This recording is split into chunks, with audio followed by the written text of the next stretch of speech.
O Triângulo das Bermudas. Mais de 2 milhões de quilômetros quadrados em uma área do oceano que é a mais misteriosa, a mais temida e, sem dúvida, a mais perigosa do planeta. Eu fiquei totalmente sem ar e no momento eu pensei, como posso viver sem meu irmão? Alguns viveram para contar a história, mas muitos nunca retornaram. Quando soube que ele não estava a bordo, depois que acharam a lancha, eu não acreditei. Histórias que desafiam a explicação. Não sabia se estava na posição certa ou de cabeça para baixo. Senti que tinha perdido o controle do avião. Eu pensei que poderia ser algo não criado pela mão do homem. Quando se aproximaram, vimos que havia 2 luzes coloridas, como 2 cilindros coloridos. Mesmo. Foguetes, basicamente, Sim. voando lado a lado. E um mergulho ao leito do oceano para solucionar o maior mistério de todos os tempos do Triângulo das Bermudas. O desaparecimento do voo 19.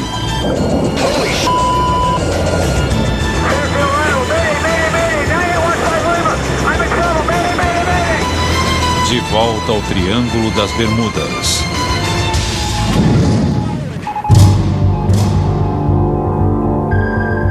Dizem que o Triângulo das Bermudas estende-se de Miami até as Bermudas e de lá até Porto Rico.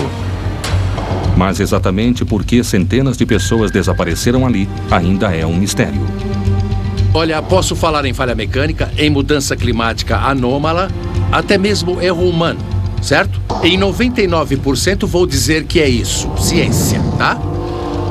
Mas ainda resta 1%. O que será nesse 1%? Se você não souber, então é um mistério e quero descobrir o que é.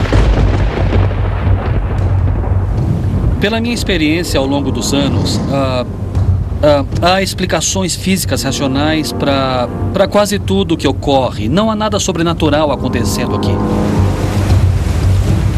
O Triângulo das Bermudas é uma área bem grande. Tem muito tráfego de navios e aviões ali. E também é uma área bastante propícia a furacões. Quanto às coisas que ocorrem nessa área, acho que a maioria, ou talvez todas elas, possam ser explicadas por fenômenos climáticos. O tempo pode mudar em questão de meia hora. Você pode estar lá, no meio do oceano e, se precisar achar um abrigo, 30 minutos é muito tempo. Aqui é a Rádio Marco Zero com Clyde Lewis. Esta noite vamos falar do Triângulo das Bermudas. Já devem ter ouvido falar sobre o Triângulo do Diabo ou de Satanás. É um lugar muito estranho. O locutor noturno de uma rádio, Clyde Lewis, há anos relata desaparecimentos e eventos bizarros no Triângulo das Bermudas.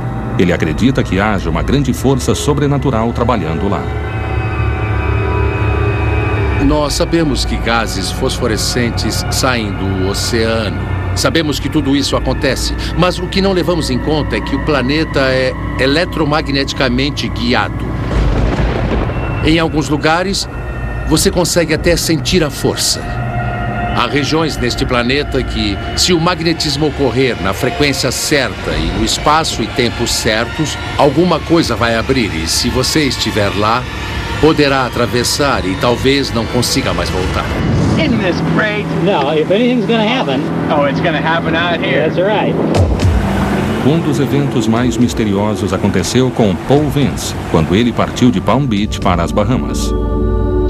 Quando chegamos a 19 quilômetros da praia, era umas 9h30 da noite, eu estava vendo os aviões indo para Miami e estava olhando uma luz em particular. Ela se aproximou, parou de repente. E pensei, isso não pode ser um avião para parar em pleno ar. E depois de parar, uma névoa em redemoinho começou a girar embaixo da luz. Tinha o formato de um casulo. God, it's not a helicopter. It's not a helicopter, man. Oh my God. Então aquela névoa em redemoinho se formou lentamente embaixo da luz. Depois a luz foi descendo na direção dela. E a névoa brilhou em um tom alaranjado. Eu estava me questionando, será que vou conseguir chegar em casa? Porque foi uma coisa muito estranha. Eu rezei umas orações mas depois de 2 ou 3 minutos, a névoa desapareceu. E deu para ver as estrelas no céu. Como se ela nunca tivesse estado lá. Até você passar por isso e ver o que eu vi, não pode dizer que não é real. Existe alguma coisa no Triângulo das Bermudas.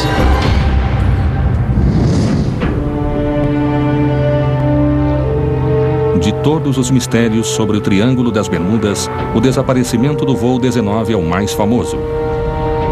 Em 5 de dezembro de 1945, 5 bombardeiros TBM decolaram de Fort Lauderdale, na Flórida. Nunca mais foram vistos. Então, um avião de resgate, um hidroplano PBM, foi enviado para localizá-los e, minutos após decolar, também desapareceu. Mais de 20 tripulantes desapareceram naquele dia. É um dos maiores mistérios do nosso tempo. Pronto, Jeff? Pronto. Te vejo lá embaixo. Agora, Mike Barnett e a Associação dos Exploradores Subaquáticos acham que encontraram os destroços do hidroplano PBM. Baseado nos registros de voos da época, ele acha que o hidroplano explodiu em pleno ar a cerca de 64 quilômetros da costa. Há 50 anos, muitos realizam buscas atrás desses destroços. Se eles encontrassem parte do voo 19, seriam excelentes notícias. Eu acho que temos uma boa chance para tentar descobrir onde esta aeronave caiu, e nosso plano de busca é numa área de cerca de 18 quilômetros quadrados. É nesse círculo que vamos procurar. Jeff, tá vendo alguma coisa?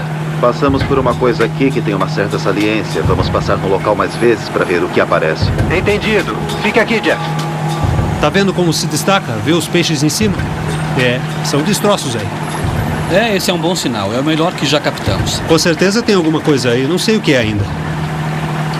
Parece destroços aí embaixo, mas é um pequeno volume que tanto pode ser um avião enterrado, uma parte de um avião, ou qualquer outro tipo de destroço. Entrando na tela em 5 segundos. Você vê a mancha que aparece no equipamento e pensa, tem alguma coisa aí. Aí você sai do barco, silêncio mortal. Tudo fica totalmente em silêncio. Você se vira, vê a linha da âncora, segura firme nela e vê os destroços surgindo do nada. No primeiro dia, acho que não acreditei muito. Achei que fosse um container, ou uma máquina de lavar, ou qualquer coisa assim. Mas quando eu vi que era um avião, eu disse, qual é? Você tá brincando comigo? Estávamos todos nadando e nos perguntando, será que é isso? Será que isto é o avião que nós estamos procurando? Ele estava bem ali, como se tivesse pousado no local. As asas não estavam visíveis, nada disso, mas podíamos ver um grande motor radial e um cockpit bem definido. Era quase uma imagem perfeita de um avião, ali, no fundo do mar. Parecia mesmo uma aeronave, assim que você batia os olhos nela. Com certeza, aquilo era um avião. Eu acho que qualquer um naquele momento se perguntou, o que aconteceu com o piloto? Ele afundou com o avião? Será que conseguiu sair em segurança? Ele foi encontrado? É sempre interessante responder essas perguntas, de certa forma. Mike Barnett e sua equipe da Associação de Exploradores Subaquáticos descobriram o que acham que podem ser os destroços do hidroplano PBM do voo 19 que desapareceu na costa da Flórida em 1945.